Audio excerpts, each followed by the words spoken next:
There's been an ongoing misconception that songwriters know what they'll make from a hit song before they plug in the microphone and record a reference.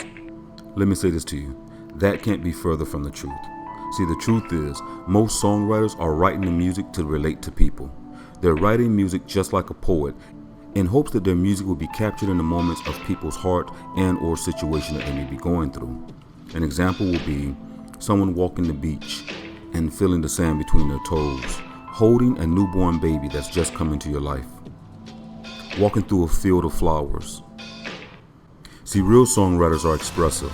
They're doing it because they like to express themselves, and songwriting gives them the ability to be able to share their message, their feelings, their emotions to others without being criticized, scrutinized, or looked at sideways. However, making money from something that you're passionate about is a plus, but most songwriters don't know that they made a hit song until it actually charts. So to think that a songwriter writes a hit song because they think they're going to make millions of dollars is absolutely ludicrous. See, again, the point is behind the message.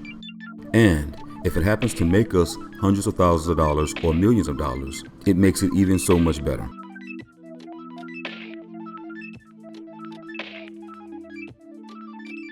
See, there are many different elements involved that determines how much a songwriter gets paid from a hit song. And I'm going to go over all of these factors to see just how much a hit song could possibly make a songwriter.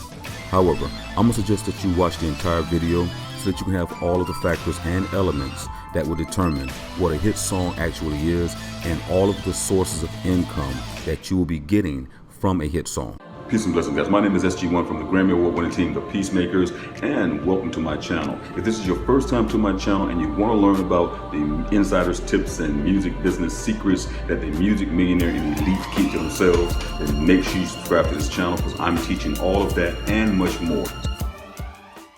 Now, even with a detailed report, which would include record sales, downloads, radio spins, streams, and of course, TV and film licensing, it is still almost impossible to calculate what a hit song will generate for a songwriter.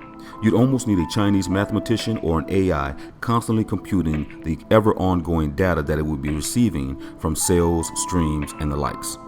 Meaning that a song that was made over 100 years ago still has relevance today and can be used and found a use by someone else who might need to utilize a reference from a particular song that was made by one of our ancestors. That song is still generating money when that happens. But to truly understand and get in depth to how money is made by a songwriter, you have to understand the elements that make up the financial stability of a songwriter. Let's talk about mechanical royalties. Mechanical royalties is a real simple explanation because it's basically money from when someone buys a physical copy of your song. Now, because we live in a digital age, this is also when a digital download happens as well.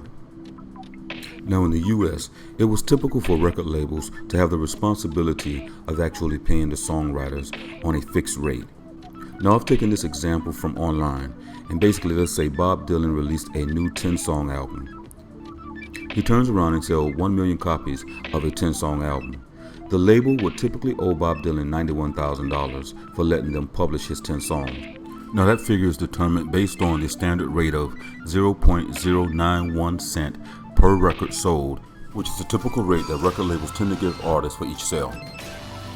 You turn around and take that 0.091, multiply it by 1 million, and you'll come up with your figure of $91,000. However, that changes if Bob has another writer that's involved in the song, and that particular writer owns 80% of the song versus Bob's 20. His album now sells 1 million copies again. The artist with the majority of the share of the song now will make $72,000, while Bob will only make $18,000. Now, let's not denote that this doesn't include any upfront fees that a writer may or may not charge a particular artist and or record label for their service. Now, as you can tell, we've only delved into mechanical royalties, and it's not as clear-cut or straightforward as everyone thinks, because who can predict how many sales you'll actually get? And based on the royalty rate that is now being worked on in Congress, 0.91% doesn't make a lot of money, and that royalty rate is pretty much as old as this building right here. However, hopefully the future holds a great benefit for songwriters if Congress go forward and push the law to change the royalty rates. But as I've already showed to you, it's not as simplistic to find out how much a songwriter makes for a hit song. However, there is hope because we have 1 out of 2 more ways that we could possibly get our answer, and it's called synchronization. Synchronization royalties is real simple. It's money to license your music for a TV show, film, trailer, video game, or TV commercial, or any other visual need that may require music for their particular project. Now, with the advent of now media outlets and companies like YouTube, your synchronization royalties can be a lot more because now you have more opportunities to get your music synced with other media outlets. So the truth is, synchronization is the best way that we can actually make money as songwriters, because there are several different ways we can get paid. If we are established songwriters, then of course we get paid more.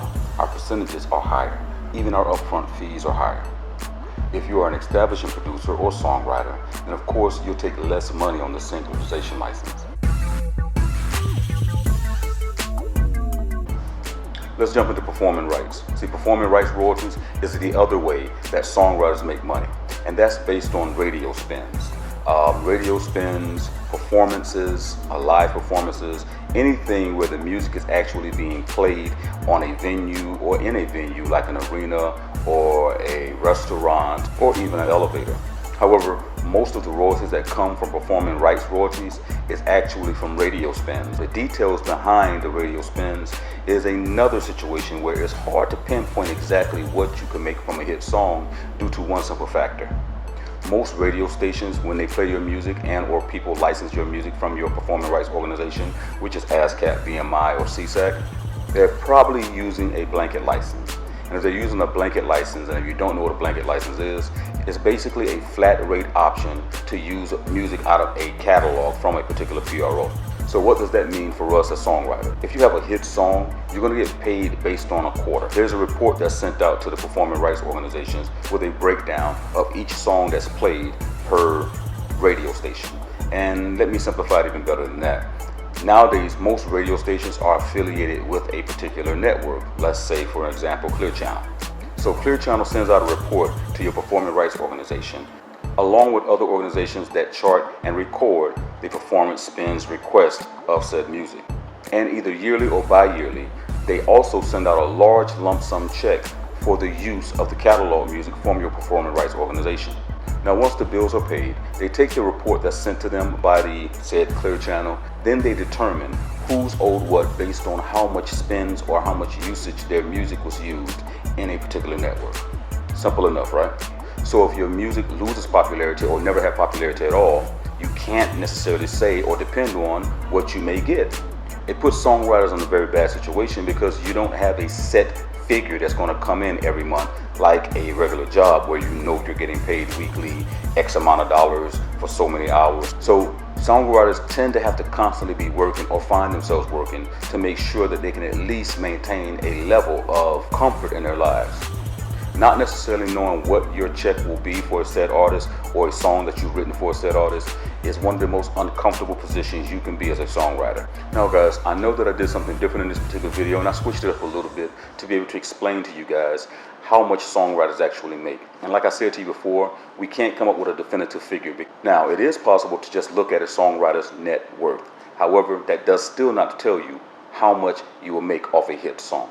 Now guys, with that said, I hope this video helped you understand how songwriters get paid, also understand the dynamics of where our money comes from, and also the fact that it's just hard to pinpoint exactly how much a songwriter would make off of a hit song or a song period.